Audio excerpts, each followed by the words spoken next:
The Tale of Benjamin Bunny by Beatrix Potter. One morning, a little rabbit sat on a bank. He pricked his ears and listened to the trit-trot of a pony. A gig was coming down the road. It was driven by Mr McGregor, and beside him sat Mrs McGregor in her best bonnet. As soon as they had passed, little Benjamin Bunny slid down into the road and set off, with a hop, skip, and a jump, to call upon his relations who lived in the wood at the back of Mr McGregor's garden. That wood was full of rabbit holes, and in the neatest, sandiest hole of all lived Benjamin's aunt and his cousins, Flopsy, Mopsy, Cottontail, and Peter. Old Mrs. Rabbit was a widow. She earned her living by knitting rabbit wool mittens and muffatees. I once bought a pair at a bazaar. She also sold herbs and rosemary tea and rabbit tobacco, which is what we call lavender. Little Benjamin did not very much want to see his aunt. He came round the back of the fir tree and nearly tumbled upon the top of his cousin Peter. Peter was sitting by himself.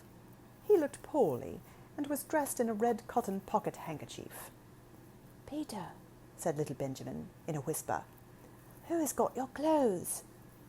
Peter replied, "The scarecrow in Mr McGregor's garden," and described how he had been chased about the garden and had dropped his shoes and coat.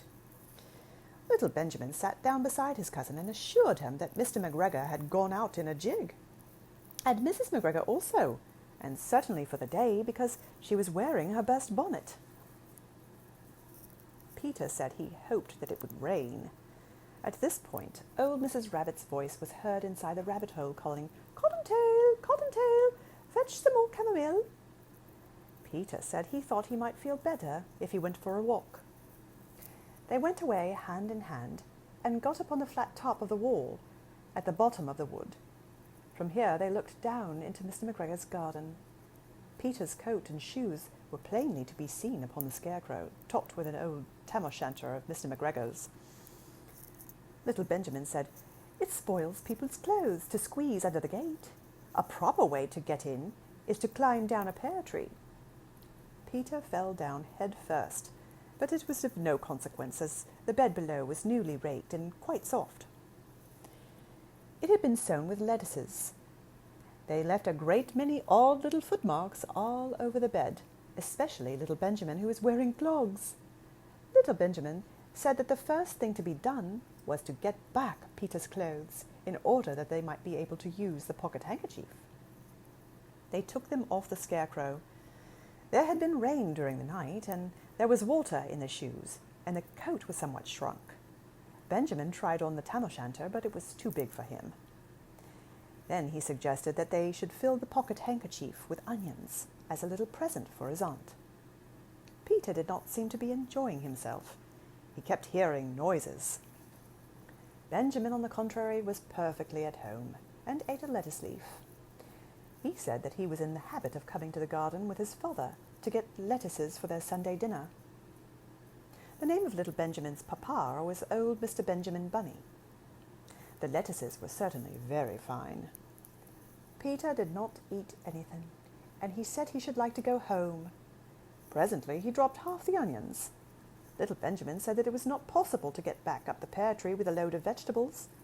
He led the way boldly towards the other end of the garden, and they went along a little walk on planks under a sunny red brick wall. The mice sat on their doorsteps cracking cherry stones. They winked at Peter Rabbit and little Benjamin Bunny. Presently Peter let the pocket handkerchief go again. They got among the flower pots and frames and tubs. Peter heard noises worse than ever. His eyes were as big as lollipops. He was a step or two in front of his cousin when he suddenly stopped. This is what those little rabbits saw round that corner. Little Benjamin took one look, and then in half a minute less than no time, he hid himself and Peter under the onions underneath a large basket. The cat got up and stretched herself and came and sniffed at the basket. Perhaps she liked the smell of onions. Anyway, she sat down on top of the basket. She sat there for 5 hours. I cannot draw you a picture of Peter and Benjamin underneath the basket, but it was quite dark, and because the smell of onions were fearful. It made Peter Rabbit and little Benjamin cry. The sun got round behind the wood, and it was quite late in the afternoon, but still the cat sat upon the basket. At length there was a pitter-patter, and some bits of mortar fell from the wall above. The cat looked up and saw old Mr. Benjamin Bunny prancing along the top of the wall of the upper terrace. He was smoking a pipe of rabbit tobacco, and he had a little switch in his hand. He was looking for his son. Old Mr. Bunny had no opinion whatever of cats. He took a tremendous leap off the top of the wall onto the top of the cat, and cuffed it off the basket and kicked it into the greenhouse, scratching off a handful of fur. The cat was too much surprised to scratch back. When old Mr. Bunny had driven the cat into the greenhouse, he locked the front door. Then he came back to the basket and took out his son Benjamin by the ears and whipped him with the little switch. Then he took out his nephew Peter. Then he took out the handkerchief of onions and marched out of the garden. When Mr. McGregor returned about half an hour later, he observed several things which perplexed him. It looked as though some person had been walking all over the garden in a pair of clogs, only the footmarks were too ridiculously little.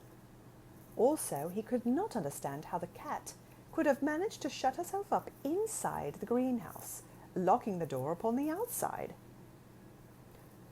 When Peter got home, his mother forgave him, because she was so glad to see that he had found his shoes and coat. Cottontail and Peter folded up the pocket handkerchief and gave old Mrs. Rabbit strung up the onions and hung them from the kitchen ceiling, with the benches of herbs and the rabbit tobacco.